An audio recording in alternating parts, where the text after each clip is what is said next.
तारकर्ली मधील हा आमचा दुसरा दिवस आहे आणि पहिला दिवस असाच गेला कारण पाऊस होता, काही फिरलो नाही. आणि काल तुम्ही बघितलं, काल आलो आणि तेव्हाही पाऊस पडला. आणि आज सुद्धा सकाळी उठल्यानंतर लवकर यायचं होतं बीचवर, तरीही पाऊस चालू होता. आत्ताही पाऊस पडत होता. आम्ही छत्री घेऊन आलो, छत्री ठेवली, सामान ठेवलं, आत्ताही पाऊस पडतच होता. म्हणलं काही झालं तरी आज जायचंच आहे, कारण मग दिवस वाया जाणार आहेत. कारण आता आम्ही 5 दिवस काढून आलोय, म्हणजे 4 दिवस पूर्णपणे 4 नाईट असं राहण्यासाठी आणि 5वा दिवस रिटर्न जाण्यासाठी, असं एवढं सगळं ठरवून आलोय आणि काहीच होणार नाही फिरून. त्याच्यामुळे मग काही झालं तरी म्हटलं तर पाऊस असेल तरी जायचं. आणि तुम्ही बघाल एकही माणूस नाहीये बीचवर, एकही नाहीये. इकडे दूर दूरपर्यंत कोणीही दिसत नाहीये. आणि या साईडला मागे माझ्या इथे सुद्धा तुम्हाला कोणीच दिसत नसेल. आणि ज्या बोट दिसत आहेत इथे, तर काल जे आम्हाला आम्ही जिथे राहतोय त्यांच्याकडून माहिती काढली की ह्या बोट कसल्या आहेत. आम्हाला वाटलं की सिंधुदुर्गला, कारण हा जो समोर किल्ला माझ्या दिसतोय ना, काल मी दाखवलं तुम्हाला, तो सिंधुदुर्ग आहे. तर मला वाटलं त्या बोट आहेत, त्या तिकडे जाणाऱ्या बोट आहेत. पण त्या ह्या बोट नाहीत, या ज्या आहेत त्या फिशिंग बोट आहेत. तर या फिशिंग आहेत आणि सिंधुदुर्गला जाण्यासाठी दुसऱ्या बाजूने रस्ता आहे, तिथे वेगळ्या बोट आहेत. तर तिथे सुद्धा जायचं आहे. पण हे सगळं काही असेल ना, ते सगळं पावसावर अवलंबून आहे की पाऊस कसा आहे काय. काल भयंकर मच्छरनी फोडले अक्षरशः, कारण इतके मच्छर आहेत इकडे, खूप मच्छर आहेत. जर कुणीही तारकर्ली साईडला येणार असेल तर माझी रिक्वेस्ट आहे की तुम्ही काहीतरी उपाय करा. इथे तरी सगळ्या गोष्टी देतात. ज्यावेळेला आमची रूममध्ये चेक इन झालं तेव्हाच आम्हाला मॉर्टिन वगैरे ते त्यांचे कार्ड जे असतात ना मच्छरचे, ते सगळे दिलेले होते. एक्स्ट्राही दिलेत, कारण आता आम्ही जास्त दिवस राहणार आहे. तर त्यांनी 2-3 आधीच देऊन ठेवले. आणि त्यांनी सांगितलेलं होतं मच्छर आहेत, त्याच्यामुळे थोडीशी काळजी म्हणून. आणि स्वप्नीलसुद्धा रात्री गेले बाहेर, त्यांनी ओडोमॉस वगैरे घेऊन आले आणि शर्विनसाठी रोल ऑन घेऊन आले, जेणेकरून मच्छरांचा त्रास कमी होईल.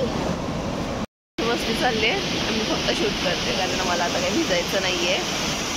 झोपेतून उठलोय, फ्रेश झालो, फक्त तोंड धुतले आणि तसंच पळालो. इथे वॉटर स्पोर्ट्स ॲक्टिव्हिटी ज्या आहेत ना, त्यांच्यासाठी एक जण आलेले होते, म्हणजे ते डेली येतात.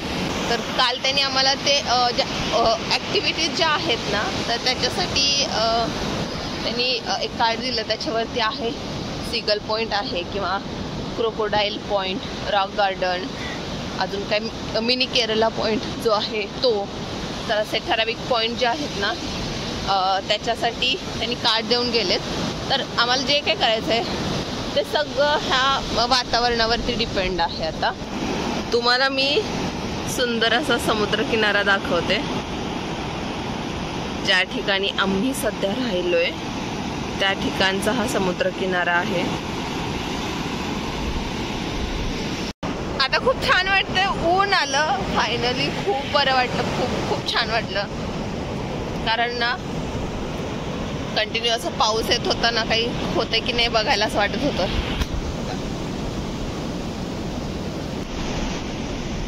इकडे 2 हँडसम बॉयज बसलेत.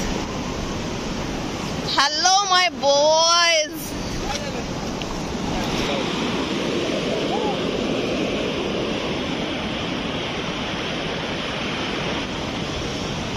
कुडकुडला आली.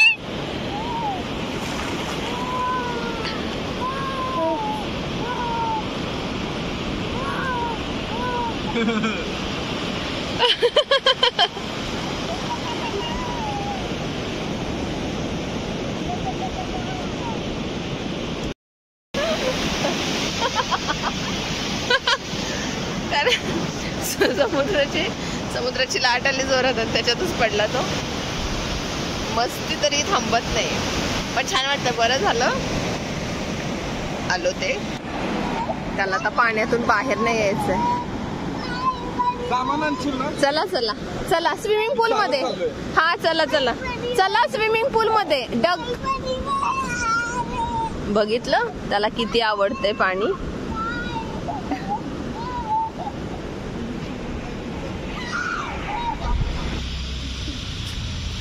धर धर साईडला. पकड. व्यवस्थित आहे ना ते, तरी पण ते बघा तो हलणार.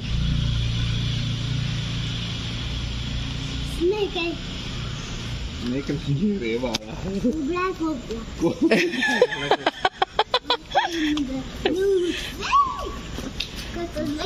हवा भरली पाहिजे होती.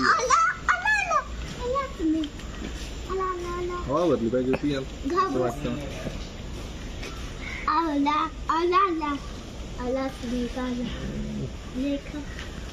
ते बारीक काय आहे ना त्याला म्हणतोय का, ते काटे आहेत ना.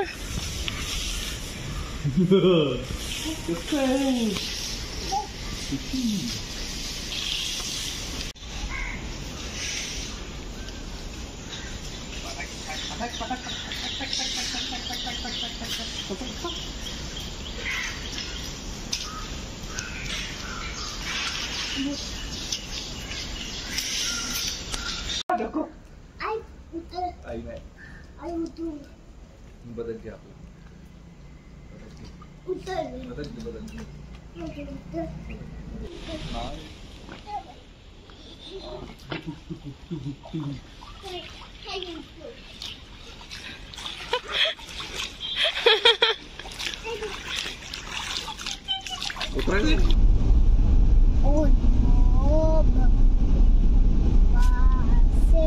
तर आमच्या ट्रिपच्या दुसऱ्या दिवशी आम्ही आता निघालेलो आहे सिंधुदुर्ग किल्ला बघण्यासाठी.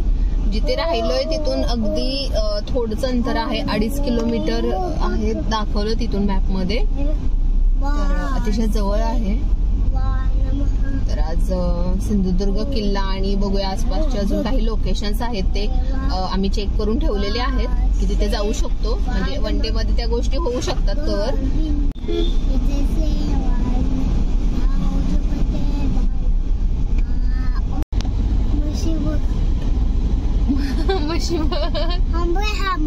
हंबाय अच्छा.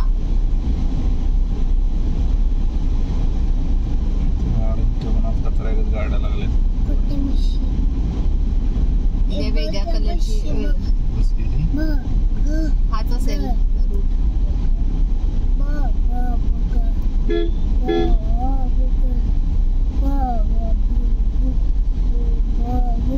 थोडंच अंतर राहिलं. हाच असेल चौक.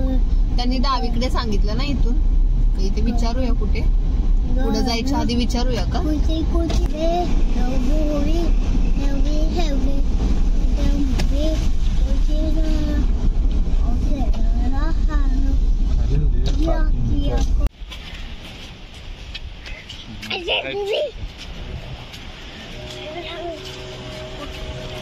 आता आम्ही मालवण जेट्टी जे आहे तिथे आलोय आणि इथून सिंधुदुर्ग किल्ला तुम्हाला या साईडला दिसत असेल. तर तिथे जाण्यासाठी ज्या बोट आहेत त्या इथे स्वप्न आहेत ते तिकीट काढायला गेलेत. अतिशय छान वाटते. ऊन आहे आणि गडबडीमध्ये शर्विलची टोपी सुद्धा विसरले. इवन मी सुद्धा विसरले माझी स्वतःची टोपी. इथे सिंधुदुर्ग किल्ला आहे.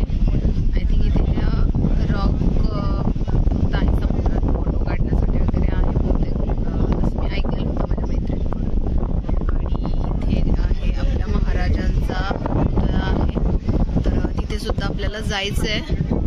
तर आता बघूया सिंधुदुर्ग किल्ला फिरून आल्यानंतरच मग जाता येईल. बोट अजून गेली, अजून मागे यायची आहे. ती आल्यानंतरच आम्हाला जाता येईल.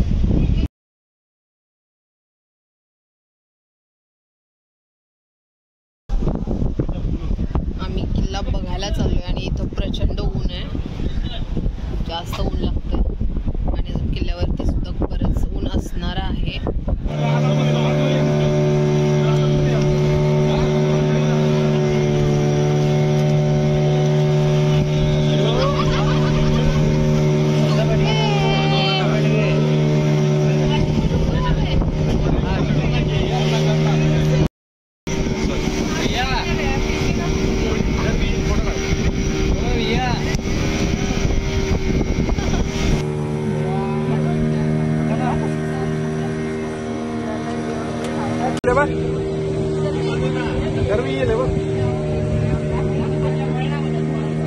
मालवण जेट्टी या ठिकाणी तुम्ही पॅरासेलिंग किंवा बाकीच्या ज्या स्पोर्ट्स ॲक्टिव्हिटी आहेत त्या सुद्धा करू शकता. तर इथे तुम्ही बघत असाल पॅरासेलिंग चाललेलं आहे लोकांचं, आणि तेही सिंधुदुर्ग किल्ल्याच्या आजूबाजूच्या परिसरात चाललेलं आहे.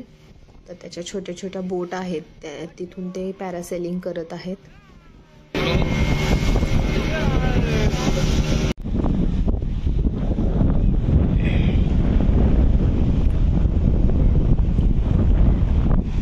हा आहे सिंधुदुर्ग किल्ला, आणि मी पहिल्यांदाच आले इकडे. खूप छान आहे. ज्याच्या भिंती बघू शकता तुम्ही एवढ्या उंच आहेत आणि एवढ्या मोठ्या दगडी बांधकाम आहे.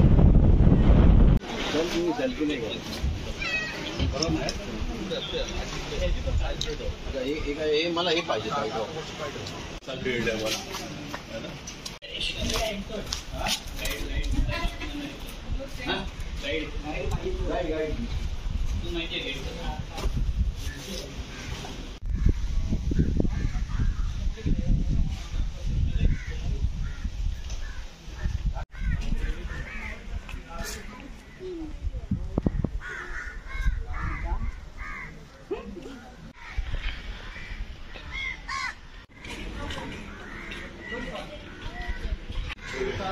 हे जे आहे ते शिवराजेश्वर मंदिर आहे, जे सिंधुदुर्ग किल्ल्यावरतीच आहे. आणि इथे तुम्ही बघत असाल आता इथे आजूबाजूला घरं आहेत, बरीच लोक इथे राहतात.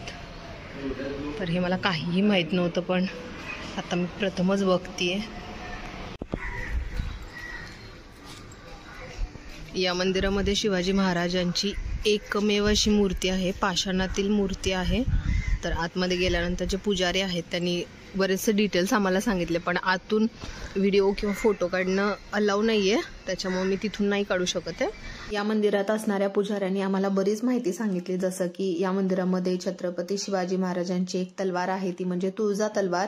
तर ती आपल्याला इथे बघायला मिळेल. आणि आज दसरा आहे, त्याच्यामुळे धार्मिक विधी करण्यासाठी, त्यांची पूजा करण्यासाठी ती तलवार बाहेर काढलेली होती. ही जी घरं आहेत, ही घरं सिंधुदुर्ग किल्ल्यावरची घरं आहेत.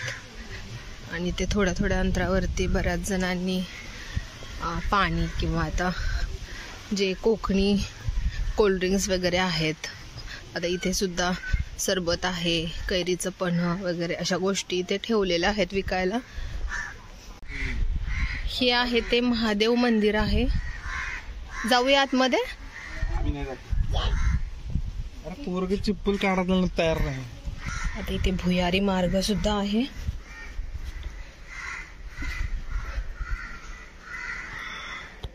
हो, इथे माहित नाही आता किती खोल असेल.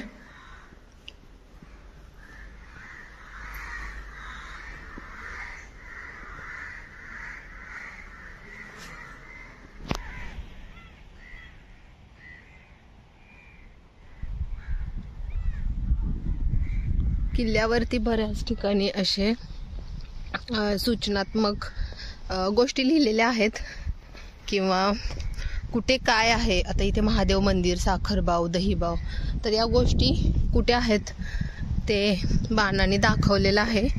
कारण किल्ला बराच मोठा आहे आणि किल्ल्यावरती फिरण्यासाठी आम्हाला फक्त 1 तास आहे. 1 तासामध्ये त्यांनी सर्व किल्ला फिरून पाठीमागे यायला सांगितले. आणि ज्या बोटीने आलो त्या बोटीचा नंबर वगैरे लक्षात ठेवायला सांगितलं, आणि त्याच बोटीने पाठीमागे जायचंय. इथून तुम्हाला किल्ल्याचा बराचसा भाग दिसेल. आणि तुम्ही बघा केवढं मोठं आहे तटबंदी.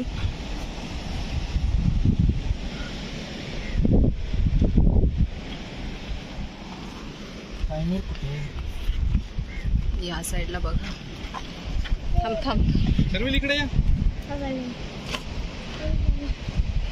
पूर्ण किल्ल्याचा परिसर आहे.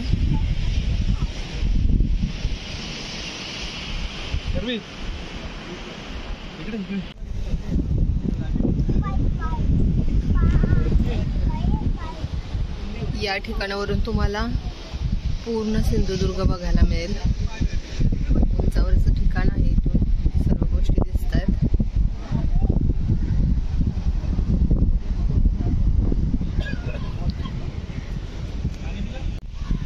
किल्ल्यावर हे अजून एक मंदिर आहे, भवानी मातेचं मंदिर, पण इथे कुलूप दिसतंय मला, तर हे आतून काही बघता येणार नाहीये, आपण बाहेरूनच दर्शन घेऊ.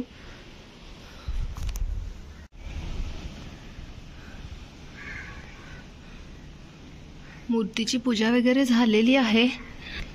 मूर्ती छान अशी सजवलेली आहे, वस्त्र नेसवलेत, फुलांची सजावट दिसते, आरती सुद्धा दिसते, पण मूर्तीचं इथे बंद, दरवाजाला लॉक आहे, आतून आपण नाही बघू शकत आहे. हा जो किल्ला आहे त्याच्या चारी बाजूला अशी ही तटबंदी आहे, मोठी आहे, पण तिथे सेफ्टी कठडे नाही आहेत, तर त्याच्यामुळे शर्वीला घेऊन आम्ही तिथे नाही जाऊ शकत आहे. आणि बरंच मोठं अंतर आहे, ऊनही आहे, त्याच्यामुळे त्याला असं उन्हातानातून असं एवढं जास्त अंतर फिरवणं शक्य नाही आहे सध्या.